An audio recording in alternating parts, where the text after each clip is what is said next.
Saya benar-benar gak tahu kalau dia udah meninggal, Mbak Dini. Saya ajak ngobrol.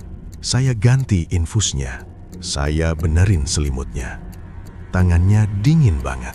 Ternyata kamar itu udah kosong 3 hari.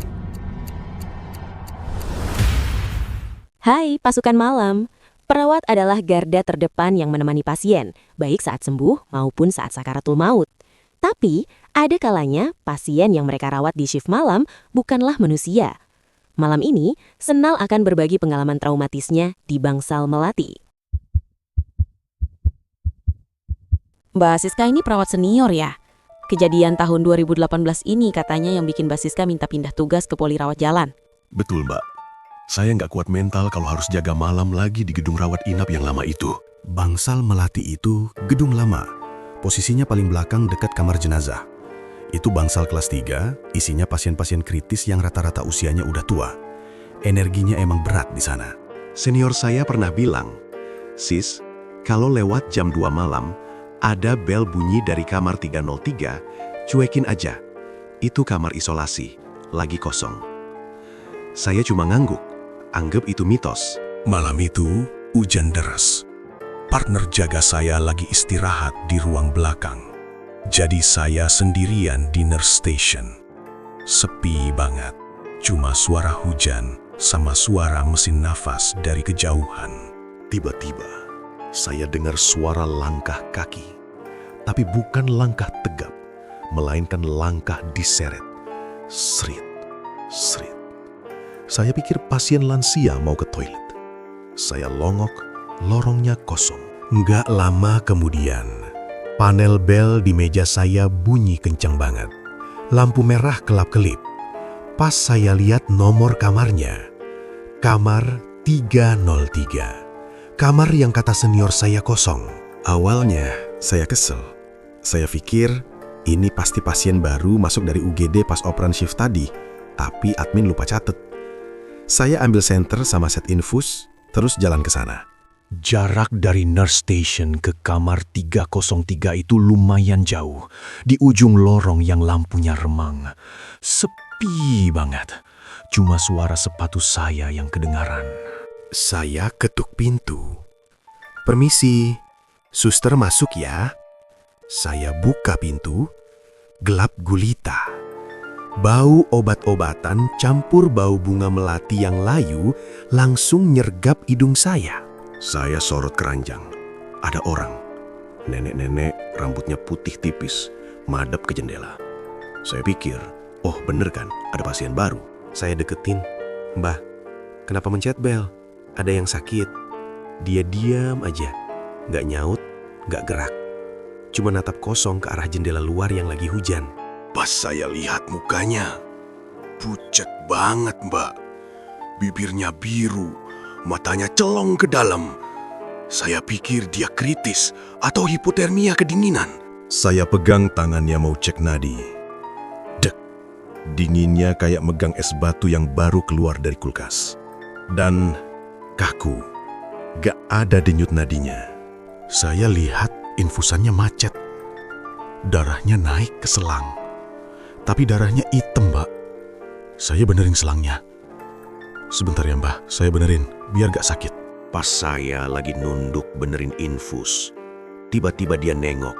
Pelan banget. Dia natep mata saya tajam. Terus dia bilang lirih, "Dingin, suster. Dingin." Saya balik ke pos setengah lari. Tangan saya bau amis campur apek. Padahal saya udah pakai hand sanitizer. Perasaan saya gak enak banget. Kok ada pasien sedingin itu? Saya lapor, "Mbak, itu pasien 303, infusnya macet. Nenek-nenek kondisinya drop banget. Akral, ujung jari, dingin. Dokter jaga perlu dipanggil nggak?" Mbak Ratna diam. Mukanya berubah tegang.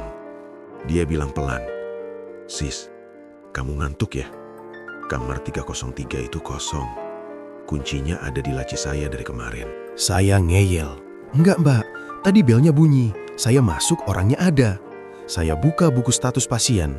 Dan benar, di buku tulisannya 303 kosong. kematian 3 hari lalu. Saya deskripsiin ciri-cirinya. Rambut putih tipis, kurus kering, madep jendela terus. Mbak Ratna langsung tutup mulut. Itu Bu Darmi, pasien yang meninggal 3 hari lalu di kamar itu. Dia meninggal pas hujan deras kayak gini.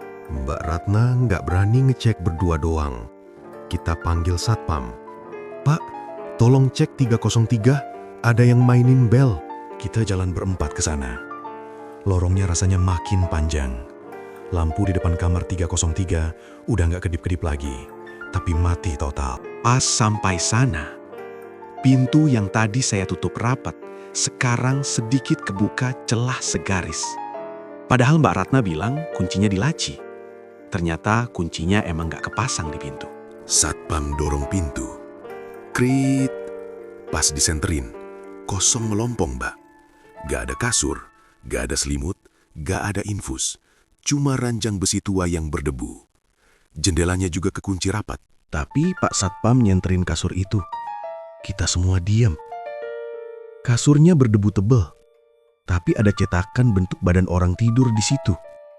Masih baru. Debunya kayak baru kegeser. Tiba-tiba, tiang infus di sebelah ranjang itu goyang kenceng banget. Klang, klang, kayak ada orang marah yang nendang tiangnya. Mbak Ratna langsung teriak, Allahu Akbar! Habis itu, bau bunga melati yang tadi saya cium makin nyengat. Bau melati campur kapur barus. Mbak Ratna langsung narik tangan saya. Ayo keluar, Bu Darmi marah. Kita berempat lari balik ke nurse station. Pak Satpam aja mukanya pucat. Pintunya ngebanting sendiri di belakang kita saking kencangnya. Pas suara itu sampai di batas cahaya lampu meja jaga, dia muncul. Nenek itu berdiri di sana. Bajunya pasien biru pudar, tangannya nyeret tiang infus, kepalanya nunduk. Mbak Ratna kaku, freezing response. Saya tarik tangannya. Sembunyi, Mbak. Kita berdua ngumpet di kolong meja jaga, dempet-dempetan di samping CPU komputer. Kita nahan napas. Dari celah bawah meja, saya lihat kakinya. Kaki pucat, kurus, gak pakai alas kaki. Kukunya panjang-panjang hitam. Dia berhenti tepat di depan meja tempat kita ngumpet. Tiba-tiba, lampu lorong mati satu-satu dari arah kamar 303 menuju ke arah kita. Pet, pet, pet. Gelapnya ngejar kita. Terus, ada air netes dari atas meja. Tes, tes. Pas saya senter dikit pakai HP, itu darah hitam. Baunya amis banget. Kita makin rapat meluk lutut. Tiba-tiba, kepala dia muncul dari bibir meja. Posisinya kebalik, upside down. Rambutnya ngejuntai ke bawah. Dia nongol, nyengir lebar ompong, terus bilang, "Ketemu." Itu hal terakhir yang saya ingat. Saya sama Mbak Ratna jerit histeris. Terus pandangan saya gelap. Saya pingsan saking takutnya. Saya kebangun gara-gara digoyang-goyangin badan saya. Ternyata Mas Obe shift pagi yang nemuin kita. Posisi saya sama Mbak Ratna masih pelukan di kolong meja. Kaku, kayak orang hipotermia. Kita langsung dibawa ke UGD. Lucu ya, perawat malah jadi pasien. Suhu tubuh kita drop drastis. Dokter bilang kita shock berat. Pas dokter mau pasang infus ke tangan saya, dia nanya, "Sis, ini tanganmu kenapa lebam?" Saya lihat pergelangan tangan kiri saya. Ada bekas jari 5, warnanya biru kehitaman. Bekas dipegang Bu Darmi semalam. Siangnya, kepala ruangan datang. Kita cerita semuanya. Soal kamar 303, soal minta selimut. Ibu kepala ruangan langsung nangis dengar cerita kita. Ternyata, Bu Darmi itu meninggal karena kedinginan. Malam itu AC ruangannya rusak, terlalu dingin. Selimutnya jatuh ke lantai. Dia udah tekan bel berkali-kali, tapi perawat jaga waktu itu ketiduran atau sibuk di IGD. Dia meninggal sendirian dalam kondisi menggigil. Pantesan dia bilang dingin, selimutnya jatuh. Arwahnya ngulang momen terakhir dia sakaratul maut. Dia bukan mau nyakitin, dia cuma minta tolong diambilin selimut yang jatuh itu. Setelah kejadian itu, saya cuti seminggu. Tapi terornya ngikut sampai rumah, Mbak. Badan saya demam tinggi, tapi rasanya dingin banget kayak es. Tiap malam, saya dengar suara sret, sret di lorong rumah saya. Begitu sembuh, hal pertama yang saya lakuin adalah ajuin mutasi. Saya bilang ke manajemen, pindahin saya ke poli rawat jalan pagi atau siang. Atau saya resign. Saya nggak mau lagi injek bangsal melati pas malam. Sebelum pindah, saya sama teman-teman inisiatif panggil Ustadz buat doain kamar 303. Kita kirim Al-Fatihah khusus buat almarhumah Bu Darmi. Kita minta maaf kalau pelayanannya kurang maksimal. Ajaibnya, selesai kita doa, hawa dingin yang nusuk tulang di kamar itu hilang total. Ruangan jadi hangat, dan bau amis darah berganti jadi bau melati yang seger banget, kayak bunga baru petik. Besok paginya, lebam bentuk tangan di pergelangan saya pudar, hilang tanpa bekas. Saya ngerasa itu cara Bu Darmi bilang makasih karena udah didoain dan dimengerti kemauannya. Mbak Ratna beda nasibnya. Dia nggak kuat mental. Seminggu kemudian, dia resign total jadi perawat dan pulang kampung. Dia bilang dia nggak bisa lupa wajah kebalik nenek itu di kolong meja. Sekarang, bangsal melati udah direnovasi.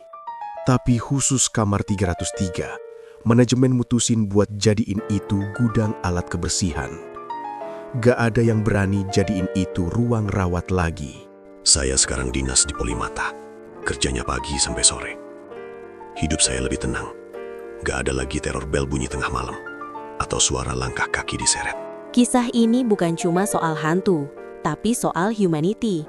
Bu Darmi meninggal dalam kesepian dan kedinginan. Arwahnya gentayangan bukan karena jahat, tapi karena dia terjebak dalam loop penderitaan terakhirnya.